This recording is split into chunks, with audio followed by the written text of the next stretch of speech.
Very good evening, dear students, dear followers, dear learners, and dear friends.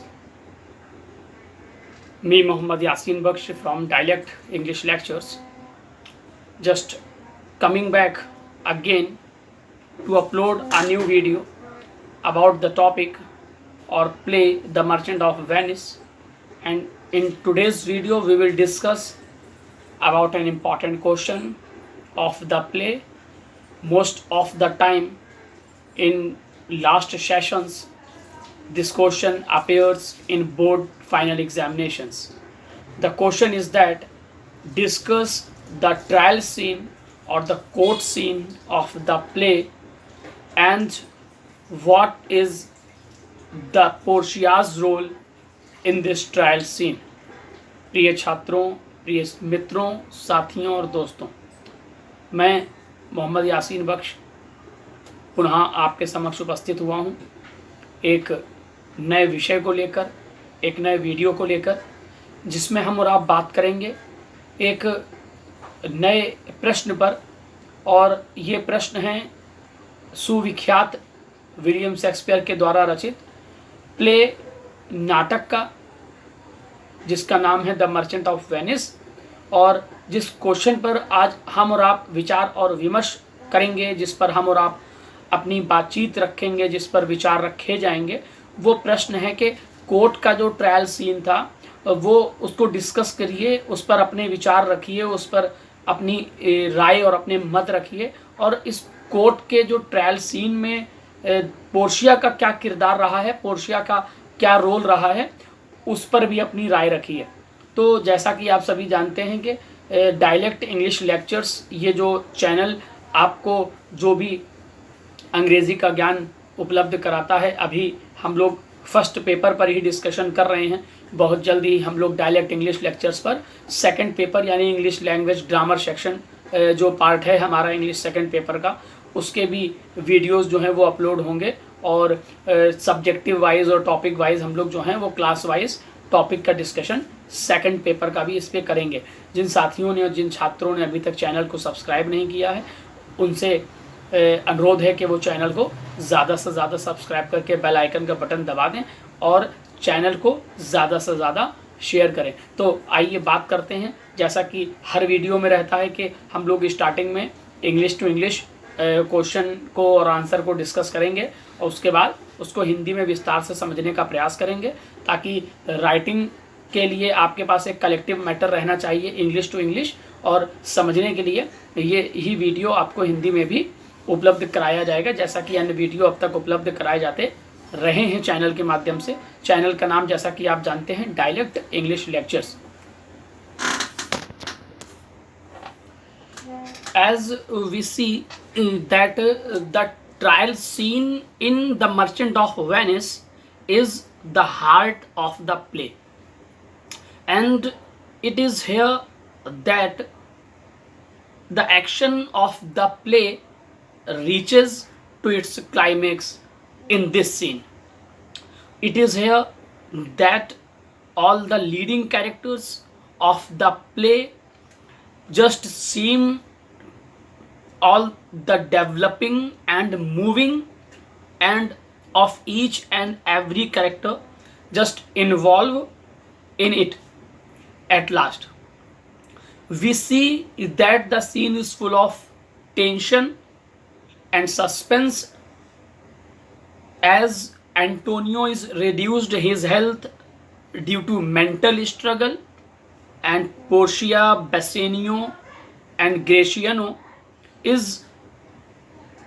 in full tension for Shylock. On the other side, for Antonio, and on the other side Shylock is in full of tension for himself. As we see in the trial scene that both the parties hang in balance. The other things in this scene or in this trial scene that Antonio's trial in fact a battle between good and evil. Shylock stands for greed, for taking revenge, for hateness, and on the other side Antonio stands for humanity, for friendship, and for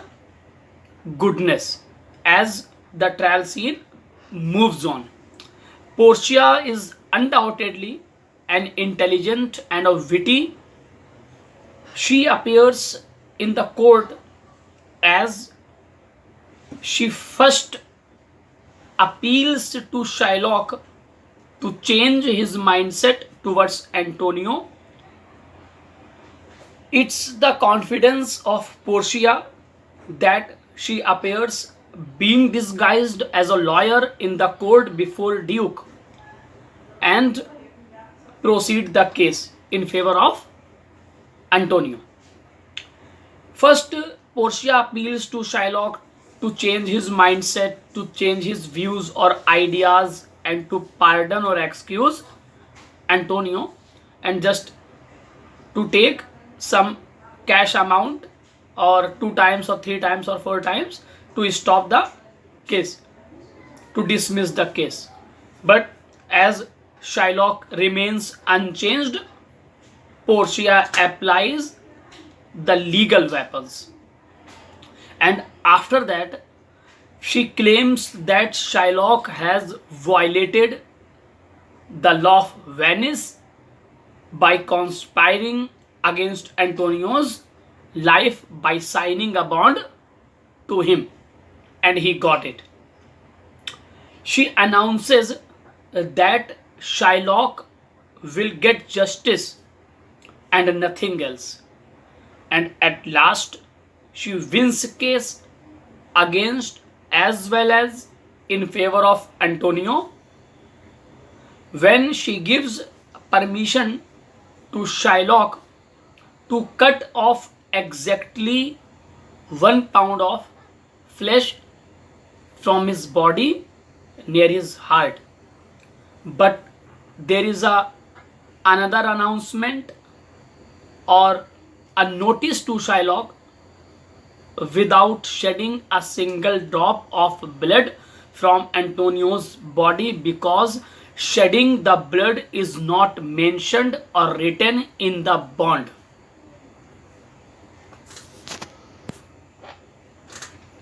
And this type,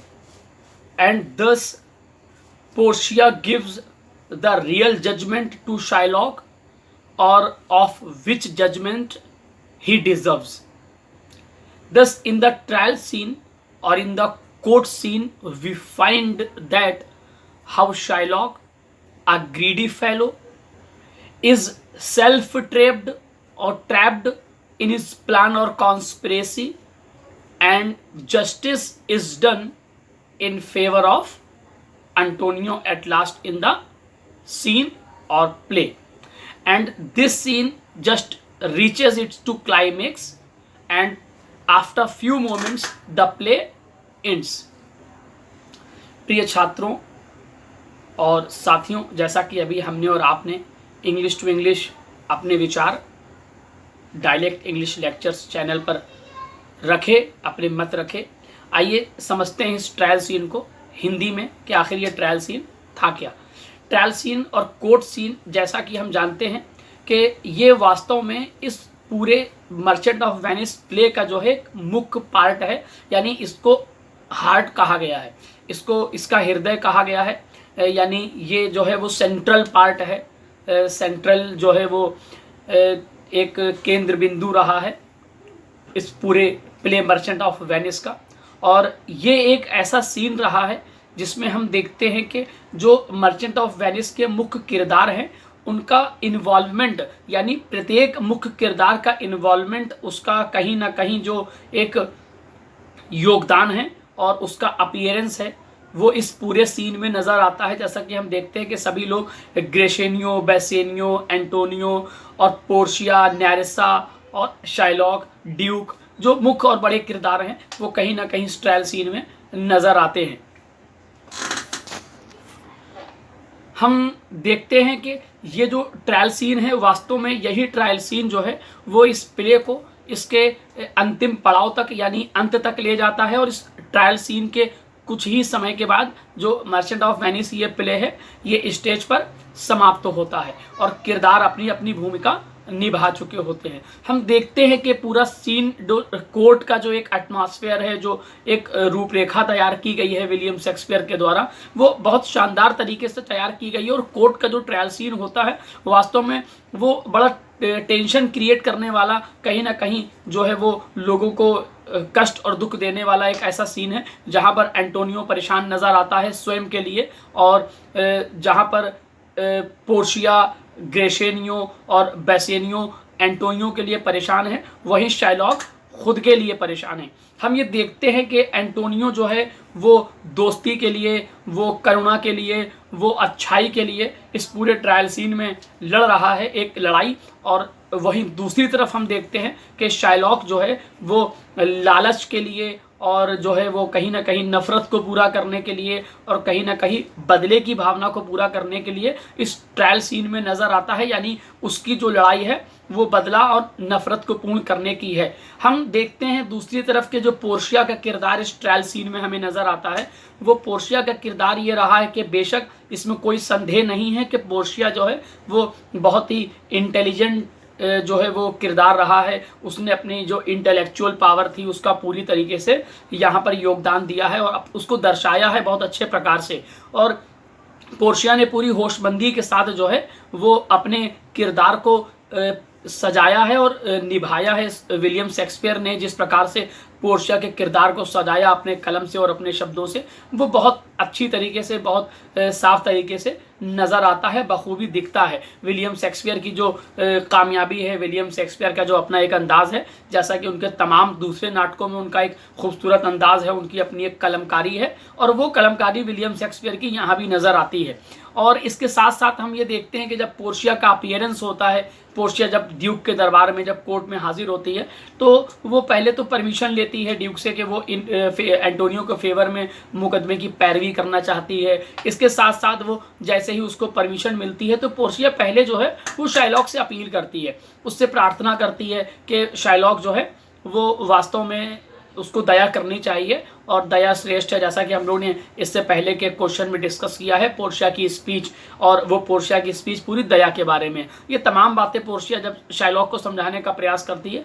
लेकिन वो ये देखती है, इस बात को महसूस करती है कि शाइलॉक किसी भी तरीके से जो अपने विचार हैं, जो उसका अपना एक मत है एंटोनियो से बदला लेने का, और उसको इसी षड्यंत्र के तहत जान से मार देने का जो उसका अपना एक प्लान है, जो षड्यंत्र है, जो कॉन्स्पिरेसी है, वो चूंकि अपने विचारों को बदलता नहीं है, अंत तक अपने विचारों पर स्थिर रहता है और वो केवल न्याय चाहता है। तो पोर्शिया शाइलॉक से कहती है कि ठीक है, तुमको न्याय मिलेगा और तुमको वैसा ही न्याय मिलेगा वास्तव में जिस न्याय के तुम हकदार हो। और अंत में पोर्शिया शाइलॉक से पूछती है कि क्या वह तैयार है। शाइलॉक कहता है हाँ मैं तैयार हूँ। एंटोनियो से पूछती है क्या वह तैयार है। एंटोनियो कहता हाँ वह भी तैयार है। इसके बाद पोर्शिया शाइलॉक से कहती है कि ठीक है, तुम एंटोनियो के शरीर से 1 पाउंड मांस का टुकड़ा उसके हृदय के नज़दीक से काट सकते हो। लेकिन इसके साथ साथ पोर्शिया एक जो है वो यहाँ दावा करती है शाइलॉक के सामने कि क्योंकि शाइलॉक ने एक बार ये कहा था कि जब पोर्शिया ने शाइलॉक से कहा था कि एक सर्जन को कॉल कर लिया जाए, बुला लिया जाए, ताकि तुरंत ही एंटोनियो के ज़ख्मों को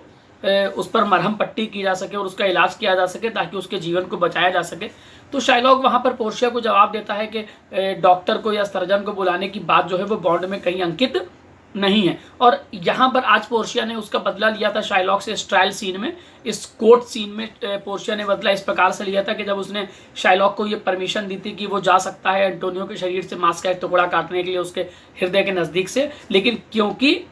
बॉन्ड के अंदर कहीं पर भी खून बहने की बात का जिक्र नहीं आया है, इसलिए शाइलॉक के शरीर से, एंटोनियो के शरीर से खून नहीं बहना चाहिए। और इस प्रकार से शाइलॉक जो है वो कहीं ना कहीं अपने ही जाल में जो है वो फंसता हुआ नजर आता है। कहीं ना कहीं जो एक प्लान, जो एक कॉन्स्पिरेसी, जो एक षड्यंत्र उसने रचा था, अपने षड्यंत्र में वो उल्टा ही फंसता हुआ अंत में नजर आता है। और इस प्रकार से शाइलॉक को न्याय मिलता है, जैसा कि वो जिस न्याय का हकदार था और जिस न्याय का वो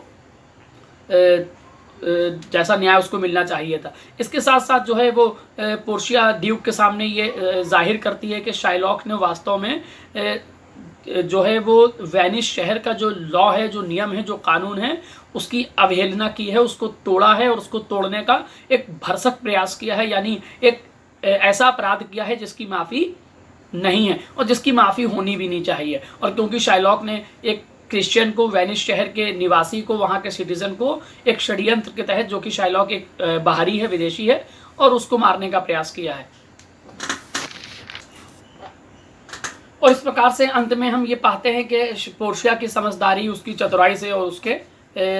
जो अपना एक अंदाज था चिर परिचित, उसकी बुद्धिमत्ता थी, इस प्रकार से पोर्शिया जो है वो पूरे मुकदमे को जीतती है और एंटोनियो के फेवर में पूरे मुकदमे को जीतती है पोर्शिया। और हम देखते हैं कि जो है वो शाइलॉक जो है वो इस ट्रायल सीन में अंत में हार जाता है और अपनी हार को स्वीकार करता है, और इस प्रकार से न्याय जो है वो एंटोनियो के फेवर में अंत में होता है। और इस प्रकार से ये जो ट्रायल सीन था इसका अंत होता है। और ट्रायल सीन के अंत के साथ साथ कुछ ही समय के पश्चात जो है वो एक नाटक का भी अंत होता है और बहुत सुखद अवस्था में इस नाटक का अंत हो जाता है।